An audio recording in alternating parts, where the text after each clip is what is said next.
Boa noite. Sejam todos muito bem-vindos mais uma vez aqui ao Espaço Novo Tempo.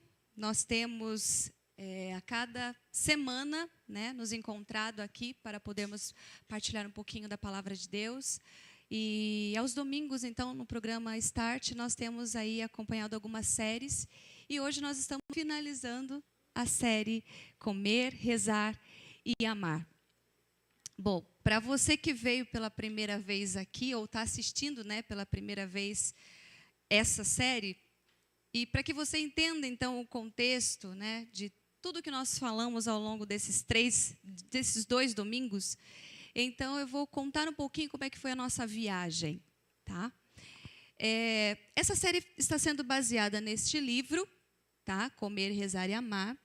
Esse livro foi escrito pela jornalista Elizabeth Gilbert, e também foi transformado num filme. Essa é a verdadeira Liz. Ela é jornalista e ela escreveu, então, esse livro em 2010.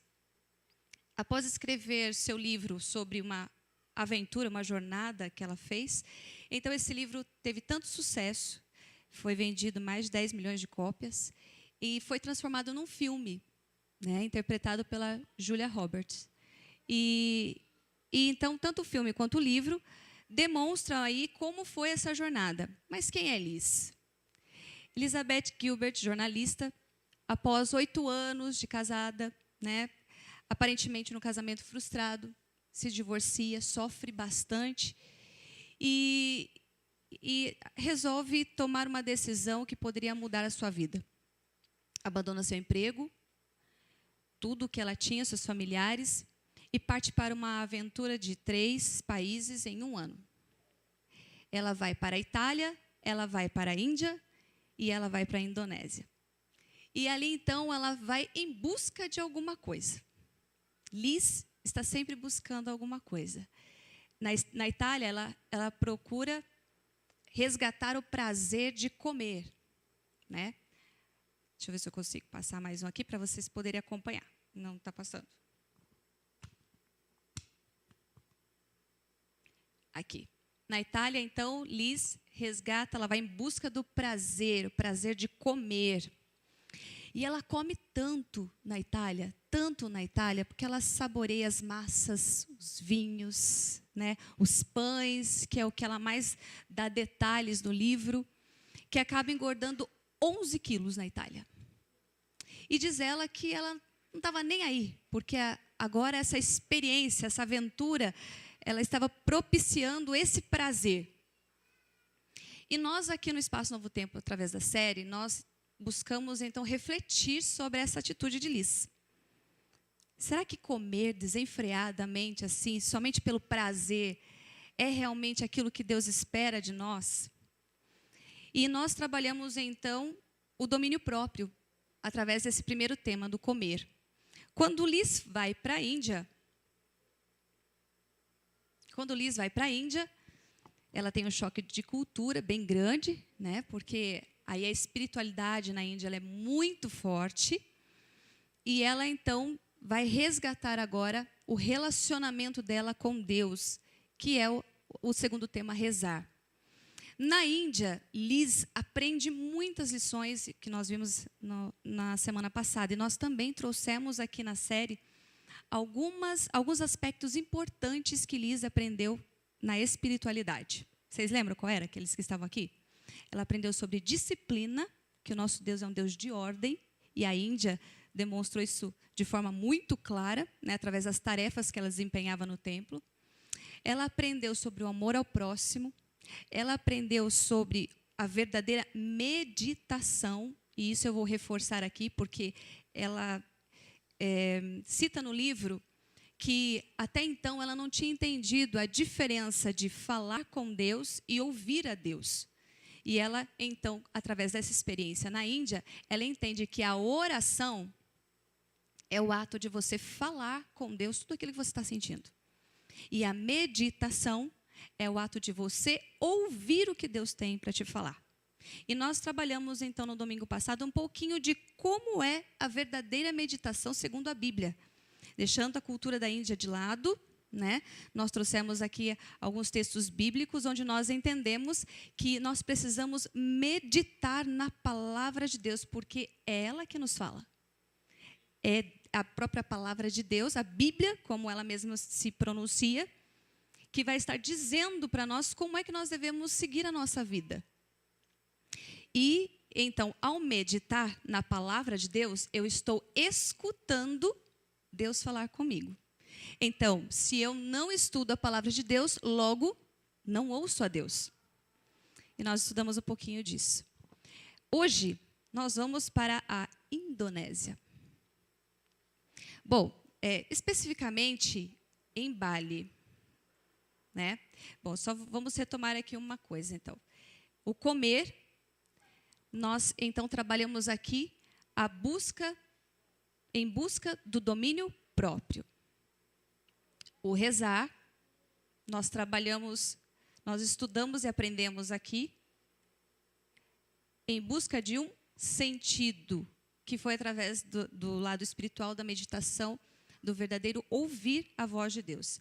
E hoje, vou deixar ali uma lacuna ainda, para que a gente possa, então, entender onde nós vamos chegar com esse terceiro tema. Bom, Bali, vamos lá, Bali. Aqui. Bali é uma ilhazinha da Indonésia, né? E existe, então, apesar de ser cercada por águas, existe alguns pontos mais altos, né? Onde ela foi chamada, um vilarejo, né? Uma região chamada Ubud. E ali, ela é muito conhecida por conta primeiro, da religião, que é o hinduísmo, que predomina também em Bali, assim como na Índia, né, o hinduísmo é muito forte.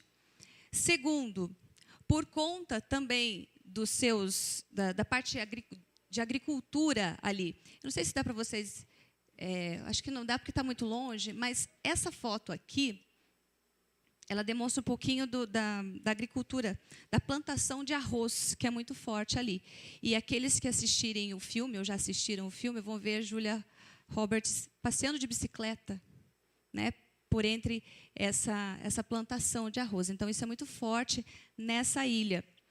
O que é muito forte também lá? A parte artesanal, né? Então, existem muitas pessoas que sobrevivem ou da agricultura ou do artesanato. Os templos, que são espalhados, né, pela ilha também.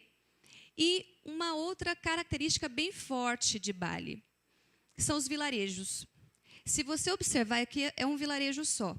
Normalmente, as casas que estão, né, nesse vilarejo pertencem à mesma família. Então, eles costumam morar, né, com filhos, netos, bisnetos e a sua geração por perto. Então, esse é um costume da ilha. Mas Bali hoje é considerada o paraíso, um segundo Éden, por conta da beleza exuberante que tem lá, muito verde, por conta também do equilíbrio, né, tanto social, quanto religioso, quanto familiar. Né? Então, eles costumam preservar isso de uma forma muito visível. Muitas pessoas vão a Bali hoje para entender como é que funciona esse sistema organizacional. E é interessante porque eles têm lá os xamãs, né, que são considerados os mágicos, os feiticeiros do vilarejo, que determinam como eles têm que agir. Mas vamos deixar essa parte de lado, essa cultura de lado. Nós entendemos que ali Liz vai em busca de um equilíbrio.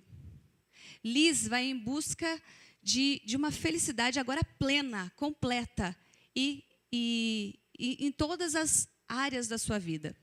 Depois de passar pela Itália, né, saboreando ali a parte da culinária, ela vem para a Índia, ela fica ali hospedada num ashram, né?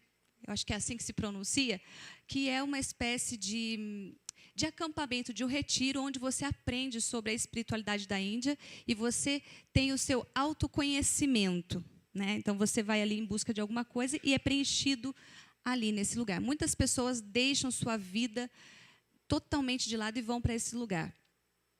E ela, então, está indo agora para a Indonésia e ali ela fica pensando, o que será que eu vou viver aqui? Já sofri bastante na Índia, porque ela tinha que esfregar o chão, lembra? todos os dias. Ela já teve também um momento de muito prazer comendo muito na Itália. E o que será que a Indonésia a reserva? Opa! Então, nesse momento, nós vamos agora ver como é que Liz, né, teve a sua experiência, a sua jornada agora na Indonésia. A Indonésia, aliás, Bali, hoje ela é vista como um segundo Éden, o paraíso, né? Muitas pessoas vão ali para relaxar, para aprender como é que funciona essa cultura, essa organização, mas ela teve um passado negro. E uma das coisas que Liz começa, então, a aprender na Indonésia é sobre a história de Bali. Ela já esteve em Bali há 2 anos atrás. Já se encontrou com um xamã ali e ela combinou com ele que voltaria 2 anos após para falar um pouco da sua vida. Mas ela procura uma biblioteca ali e começa a estudar sobre a cultura e sobre a história de Bali. E ali ela entende por que Bali hoje é considerado um segundo Éden. Bali no passado, por volta do século... Antes do século XIX, até o século XIX, Bali tinha ainda o tráfico de escravos muito intenso ali. Então, os balinenses, eles lutavam corpo a corpo para não deixarem que a sua população fosse escrava de alguns europeus. E eles eram estuprados, então eles guerreavam, era muito violenta.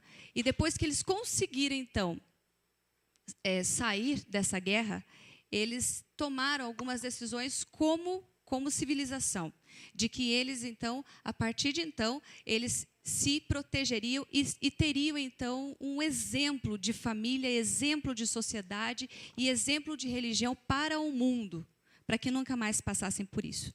Isso encantou Liz de alguma forma, porque ela ficou impressionada com toda a história negra de Bali e onde eles estavam hoje, onde eles estão hoje, na verdade.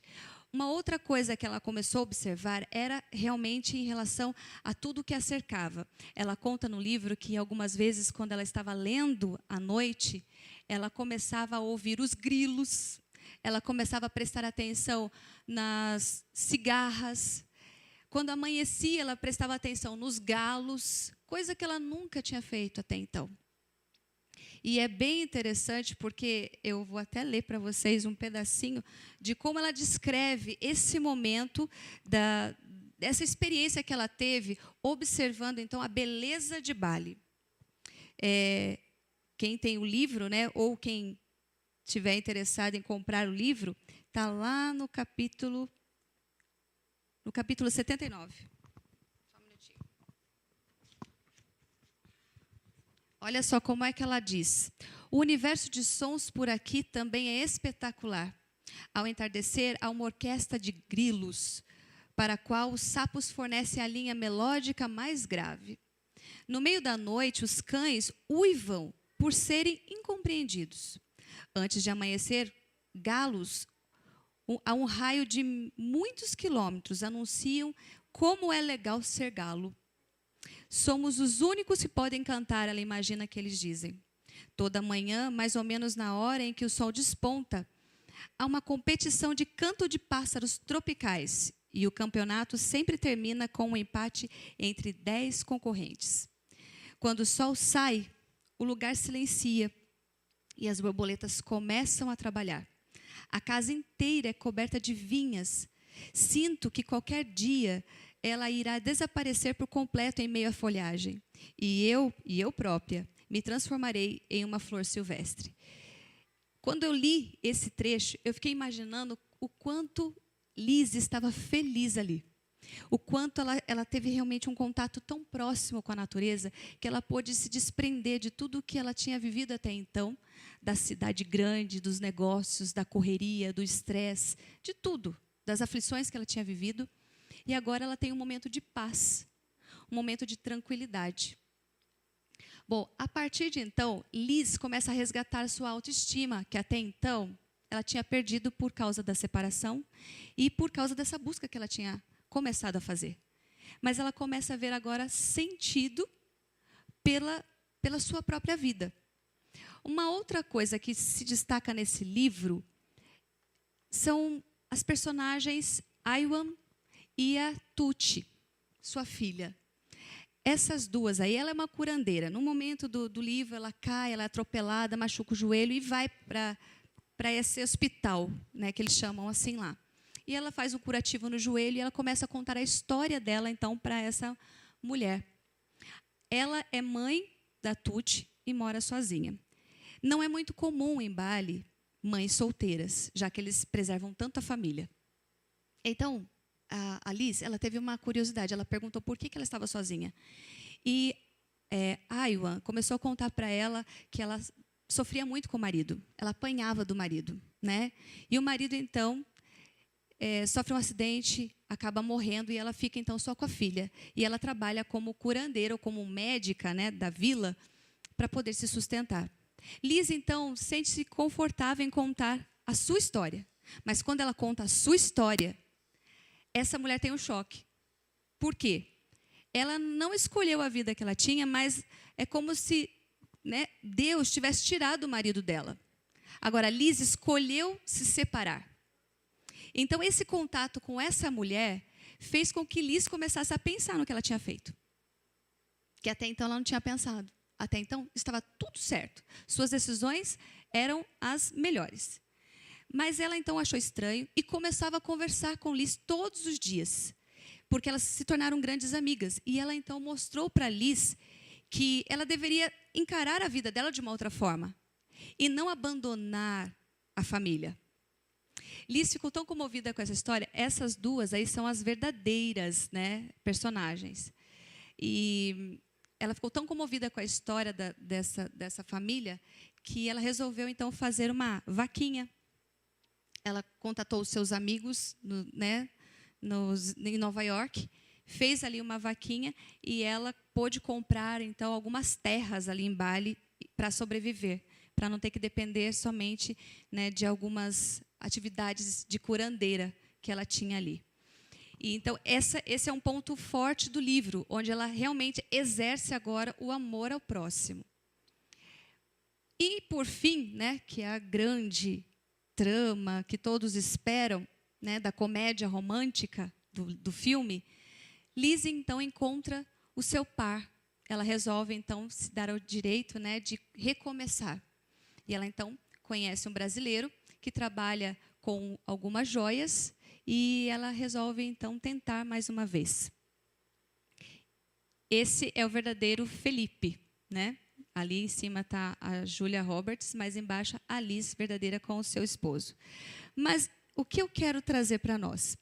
Resumidamente, esse é o ponto alto do livro, né? Onde ela se arrisca mais uma vez para se relacionar.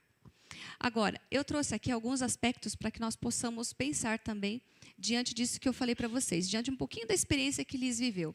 A primeira coisa é a respeito do amor de Deus revelado pela natureza.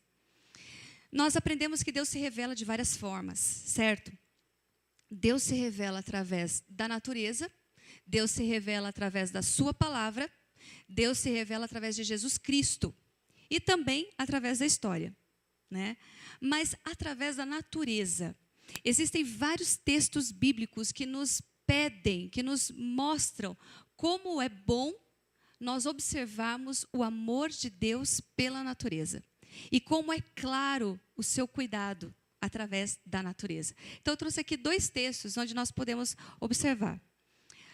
Salmos 19, 1 e 2 diz assim, olha, os céus manifestam a glória de Deus e o firmamento anuncia a obra das suas mãos. Um dia faz declaração a outro dia e uma noite mostra a sabedoria e a outra noite. Todas as vezes que nós observamos a natureza, nós podemos entender que o nosso Deus, além de grandioso, é um Deus que cuida e é um Deus sábio, porque através da natureza nós podemos ver várias manifestações do que Ele faz por nós. Quando você observa, por exemplo, uma formiga, né, um caminho de formiga, você percebe o cuidado de Deus. Você vê que elas trabalham sempre juntas, vocês percebem que elas vão em busca de mantimento, e elas sempre estão seguindo uma a outra. Trabalho coletivo a gente aprende ali, e também familiar, nós podemos dizer assim. As flores, nós podemos ver também, né, que ela tem o seu ciclo natural para florescer, para dar frutos. Isso tudo demonstra o amor de Deus por nós, porque Ele fez tudo com tanto carinho, com tanto amor, que Ele tende a mostrar para você quão grande Ele é. E muitas vezes nós não observamos a natureza. Muitas vezes nós não damos importância à natureza. Outro texto.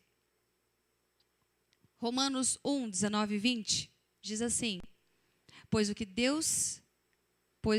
de Deus se pode conhecer é manifesto entre eles, porque Deus lhes manifestou. Pois desde a criação do mundo, os atributos invisíveis de Deus, seu eterno poder e sua natureza divina, têm sido vistos claramente, sendo compreendidos por meio das coisas criadas, de forma que tais homens são indesculpáveis. Através desse texto, nós podemos ver que nós não temos desculpa para dizer, não, Deus não existe. Porque através das coisas criadas, nós podemos ver a complexidade, né, que somente um ser, acima de todas as coisas, poderia criar. E nós podemos entender também que essa complexidade toda demonstra que nosso Deus tem esses atributos. Então, nós precisamos observar também como é que funciona o universo. E você vai ver, então, a complexidade. Se você parar para observar, então, o nosso corpo humano, você vai ver, então, a complexidade que ele tem. E isso tudo é atributo de Deus. Um Deus inteligente, um Deus perfeito, um Deus organizado e um Deus criador. Somente um ser assim poderia dar vida, poderia, então, demonstrar, através das coisas criadas, quem ele realmente é. Outra coisa que nós podemos aprender através desse livro foi realmente em relação ao amor ao próximo. João 13:35 diz o quê? Com isto todos saberão que vocês são meus discípulos, se vocês se amarem uns aos outros. Uma partezinha desse texto é o que nós precisamos desenvolver na nossa vida. É essa parte que diz assim, ó. Todos saberão que vocês são meus discípulos. A partir dessa frase, nós podemos entender que, se somos discípulos de Cristo, precisamos fazer o que Ele fazia. E o que Ele fazia se não cuidar do próximo? O que Ele fazia se não atender a cada necessidade a Ele vinda? Só que muitas vezes nós não paramos para olhar a necessidade do nosso próximo. Então, nós precisamos voltar, né, e pensar sobre como estão nossas ações como cristãos. E tem um outro texto de Filipenses 2, de 3 a 4, que pode ser encaixado em várias situações. Diz assim, olha, nada façam por ambição egoísta ou por vaidade, mas humildemente considere os outros superiores a vocês mesmos. Cada um cuide não somente dos seus interesses, mas também dos interesses dos outros. Olha como é importante nós realmente nos importarmos com os interesses e as necessidades do nosso próximo. Mas nos importarmos de verdade, né? Porque muitas vezes nós fazemos alguma coisa em prol de alguém simplesmente porque somos movidos por um projeto ou porque nós precisamos mostrar para alguém que estamos fazendo alguma coisa. Mas, na verdade, esse desejo precisa ser verdadeiro no nosso coração, precisa ser genuíno. E, na maioria das vezes, nós também negligenciamos. Aí nós temos também o amor que ela expressou. Então, Liz resolveu tentar mais uma vez, né, se relacionar com um cônjuge. Mas nós podemos trazer isso, então, para a nossa família.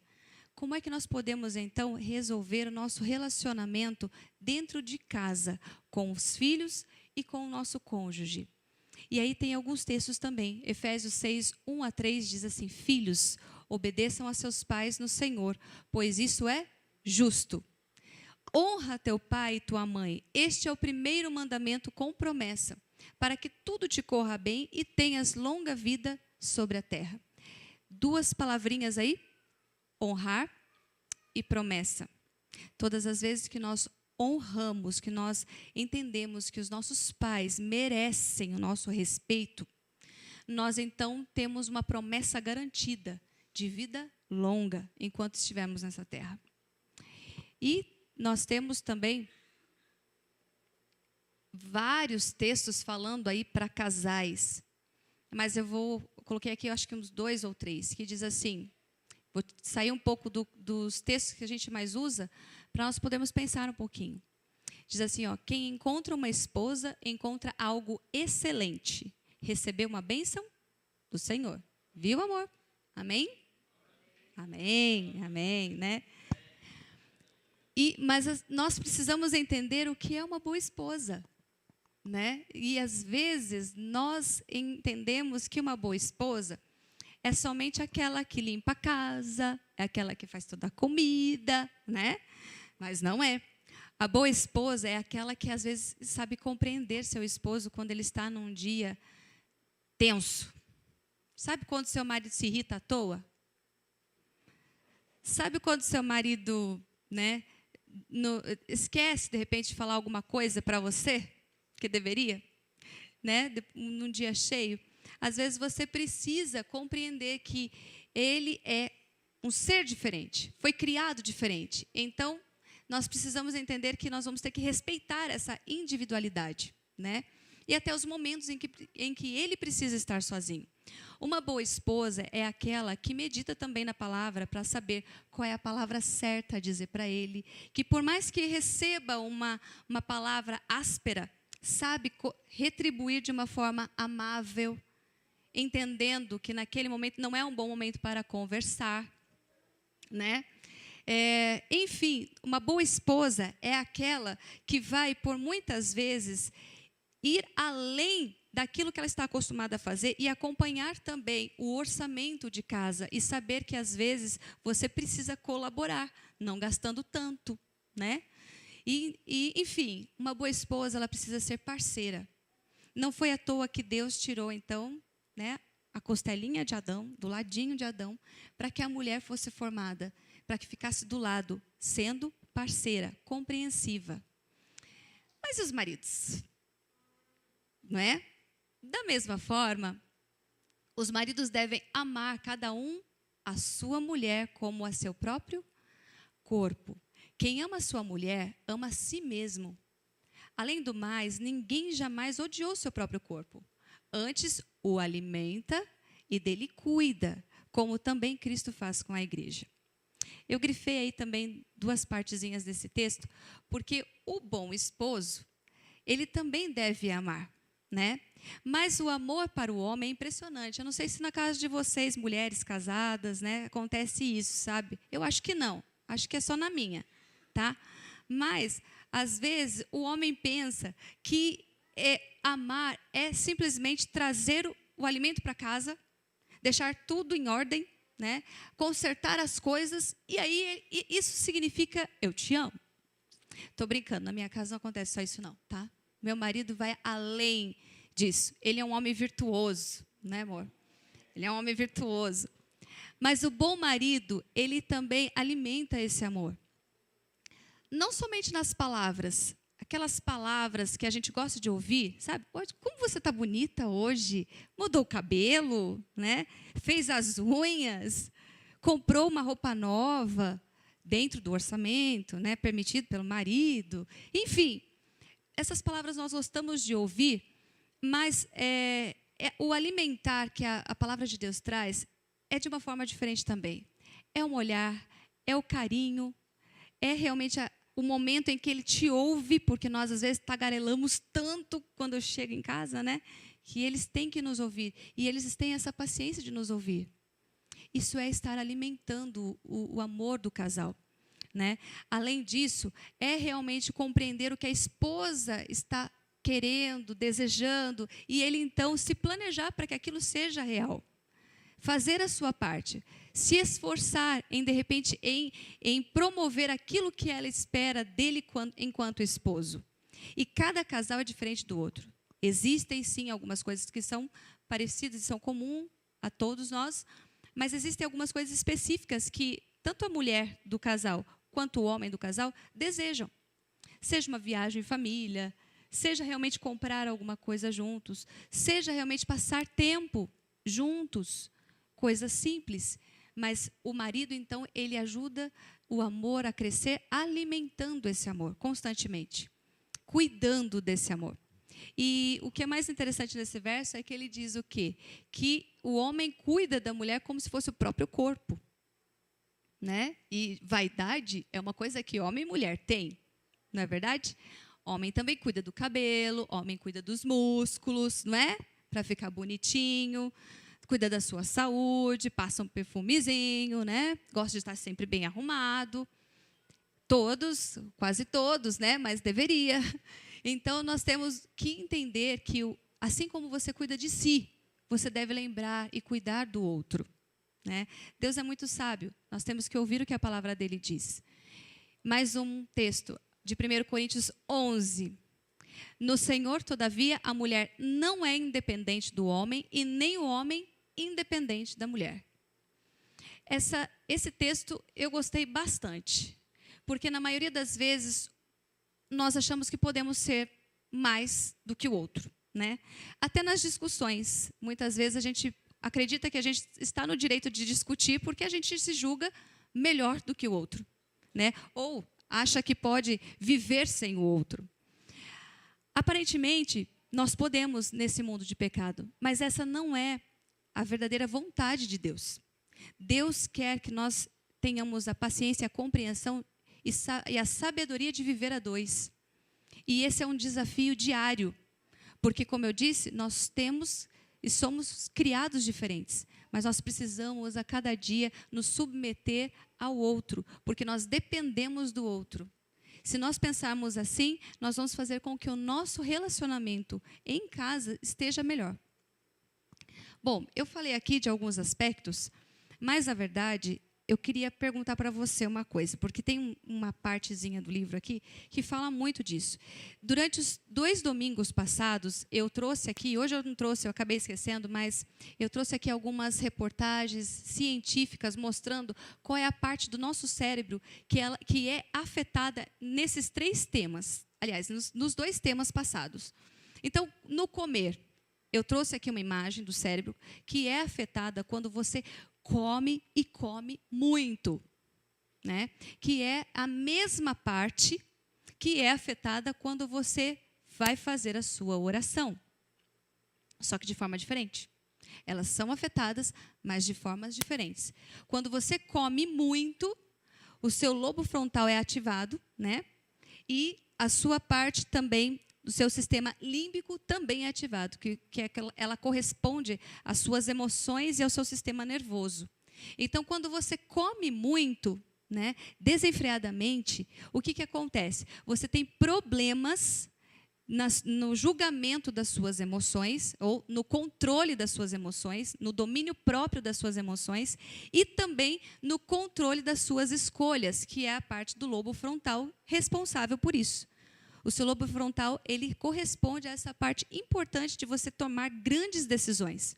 Mas quando eu não como adequadamente, quando eu não respeito as leis da saúde, o que acontece? Essa parte do meu cérebro, ela é afetada, logo eu não tomo boas decisões.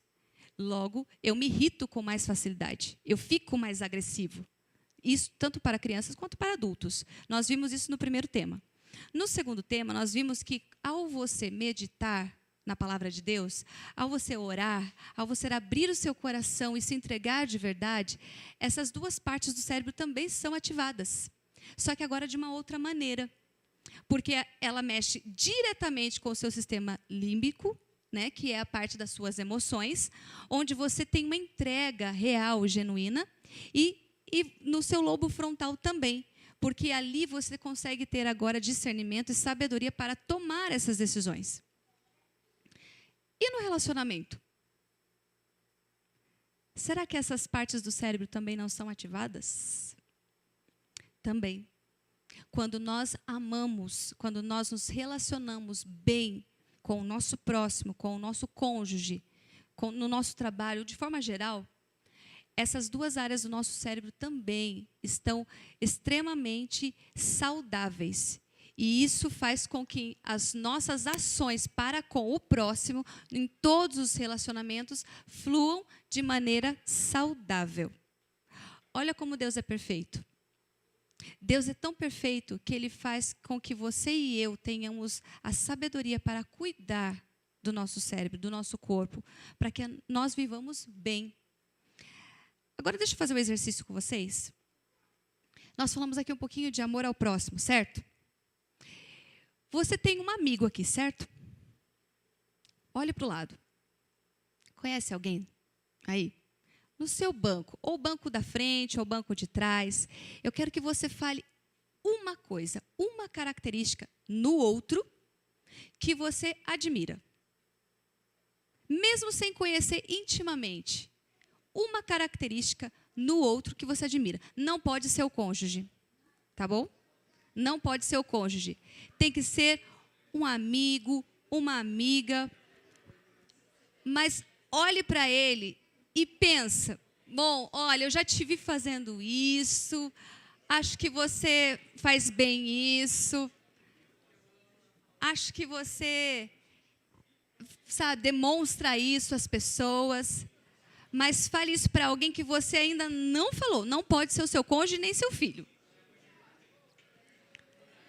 Falou para o filho, né? Fala para a nora. Ah, bom.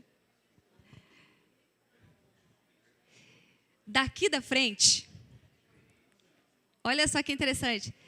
Daqui da frente, eu consigo ver como isso mudou o semblante de vocês.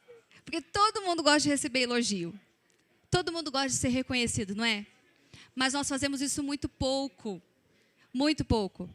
Eu pedi para que você olhasse para uma pessoa, escolhesse somente uma característica, né? Uma coisa. Agora, já pensou se você saísse daqui, ao final do programa, olhasse para cada um que você conhece, falasse, puxa, eu acho que aquela pessoa merece ouvir isso. Acho porque ela se destaca nisso. Eu acho que isso ela faz tão bem que eu admiro. Isso é muito bom. Isso faz com que o teu cérebro, o seu sistema límbico agora se fortaleça. E pense assim, puxa vida, isso foi tão bom para mim, eu acho que vai ser bom para a pessoa também, para o meu próximo também. Nós precisamos exercitar essa parte do amar. Está vendo que não precisa ir muito longe? Eu não estou dizendo aqui que você precisa ficar dando cestas básicas. Se você tiver condições, é claro que você precisa, né? Mas isso tem que sair daqui, ó. Tem que ser verdadeiro. Mas somente uma palavra, uma frase, pode mudar a vida de alguém que esteja precisando. Agora nós vamos fazer um outro exercício. Eu vou ler para vocês aqui um momento em que Liz... Foi muito legal, gente. Olha, eu terminei esse livro e eu quase chorei. Ai, tudo bem que eu sou menina, né? Mas ele demonstra muitas coisas que às vezes a gente deixa de fazer e coisas simples que nós podemos resgatar realmente o equilíbrio ou a felicidade plena. Deixa eu só achar aqui. Olha, quem tiver o livro na página 93, só que quem estiver lendo, né, não pule. Liz chegou um momento em que ela estava lá num barzinho e ela não sabia direito se era o Felipe com quem ela queria se relacionar. E Felipe, todo galanteador, como qualquer homem que está paquerando, né, e querendo conquistar a sua paquera, deu todas as qualidades que ele tinha, se apresentou muito bem para que ela se interessasse por ele. Mas ainda não convenceu Liz. E ela começou a pensar, então. Ele fez uma grande proposta para ela. Ela sair de férias com ele num veleiro. E ela falou assim, não sei se ele é o homem ideal. Vou pensar no que eu gosto nele. E olha só. Ela fez uma lista. E a lista dela foi a seguinte. Eu gosto do fato dele ter sido casado e fiel à mulher durante 20 anos. E após ela morrer, ele continuou cuidando dos filhos.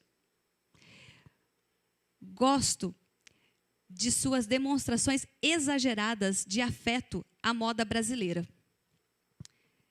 Gosto do fato de Felipe falar 4 línguas fluentemente toda vez que ele me vê. Gosto dele ter viajado para mais de 50 países na vida e de ver o mundo como um lugar pequeno e facilmente admirável. Gosto da maneira como ele me escuta, aproximando-se e interrompendo-me apenas quando me interrompo de mim mesma. Gosto quando ele me chama de minha querida linda, mesmo que ele diga isso a todo mundo, até mesmo para a garçonete. Gosto dele ser pai de filhos de 14 anos e se preocupar com o futuro deles. Enfim, acho que eu gosto dele. Essa lista, gente, é uma lista simples de coisas que ela começou a observar no Felipe e que fez com que ela tomasse a sua decisão. Agora é para o cônjuge. Olhe para o seu cônjuge. Agora, o seu desafio é falar para ele algumas coisas que você gosta que ele faça para você ou que você faz para ele. Tá? Agora, somente para o cônjuge. O que você gosta? Quais são as coisas que ele faz para você ou que você faz para ele que faz com que você o admire também? Coisas simples, coisas pequenas. Depois eu falo para você, amor. Coisas pequenas, coisas singelas, que de repente você no dia a dia não fala. É bom, não é? É bom, porque isso fortalece o nosso relacionamento. Isso fortalece a nossa maneira de encarar o relacionamento. Nós precisamos exercitar isso constantemente. São exercícios simples, atividades simples, rotineiras, que às vezes pela correria do dia a dia a gente não para pensar e falar. Mas quando nós tomamos a decisão de fazer com que o nosso relacionamento dê certo e vá bem, para a honra e glória de Deus, o Espírito Santo coloca as palavras certas na nossa boca e nós fazemos com que o nosso relacionamento melhore. Nós estamos hoje terminando uma série, né? Nós estamos terminando uma série que trouxe alguns conselhos, que trouxe algumas aplicações, que podem nos ajudar no nosso dia a dia. Mas acima de qualquer coisa, acima de qualquer série ou de livro, nós temos que entender uma coisa. Sem Deus, nós não vamos poder fazer nada. Se Deus não for o centro do relacionamento, de forma geral, nós não vamos ter a felicidade plena. Terminando o livro, Liz diz assim, olha, que ela partiu para essas férias dentro de um veleiro com ele. E parece que ela já lançou um outro livro, e eu vou ler. Esse outro livro fala um pouquinho dessa experiência enquanto eles velejavam. E ele faz uma nova proposta, uma nova aventura, para mais 3 países, mas agora juntos. O nome do próximo livro é Comprometida. Comprometida agora com o relacionamento de verdade. Nós podemos aprender aqui durante esses 3 domingos. E Liz estava em busca de felicidade plena, que ela acredita ter buscado, ter encontrado. Então, esse preenche, né, o nosso último tema. O comer em busca de domínio próprio, rezar em busca de um sentido verdadeiro e amar em busca de felicidade plena nas coisas simples. Não precisa ir muito longe, não precisa fazer grandes coisas, coisas simples. Mas você quer ter a felicidade plena? Então, siga somente esse conselho de Salmos 1, de 1 a 3, que diz assim, olha, como é feliz aquele que não segue o conselho dos ímpios, que não imita a conduta dos pecadores e nem se assenta na roda dos zombadores. Ao contrário, sua satisfação está na lei do Senhor, e nessa lei medita dia e noite. É como árvore plantada à beira de águas correntes, dá fruto no tempo certo, e suas folhas não murcham. Tudo o que ele faz, prospera. Esquece o mundo, esquece os casamentos que não dão certo aí fora, esquece as pessoas que julgam as outras, esquece as pessoas que não se importam com os outros. Quer ser feliz? Medita na lei, dia e noite, porque os conselhos que ela tem, elas dizem exatamente isso. Cuide do seu relacionamento para com o próximo. Cuide do seu relacionamento para com seus familiares. Cuide do seu relacionamento para com Deus. Porque se assim você fizer, olha a última frase, tudo que você fizer, tudo vai prosperar. Não tenha medo. Que essa bênção seja estendida na sua família, na sua vida. Não só hoje, que a série está finalizando, nesses domingos que nós estivemos trabalhando essa série de forma mais aprofundada, mas constantemente. Que Deus possa abençoar o seu lar e a sua vida. Amém? Vamos orar? Feche seus olhos. Querido Deus que estás nos céus, como é bom sentir a Tua presença e saber que o Senhor nos orienta dia e noite. Muitas vezes nós deixamos o caminho certo e acabamos atravessando os caminhos tortuosos desse mundo.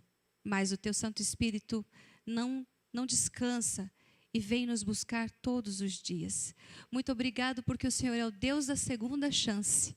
O Senhor é o Deus das oportunidades e das várias vezes de busca ao pecador. Obrigado, Senhor, por Tua misericórdia. Obrigado também porque nesse momento, nesse dia, nessa noite, o Senhor esteve conosco.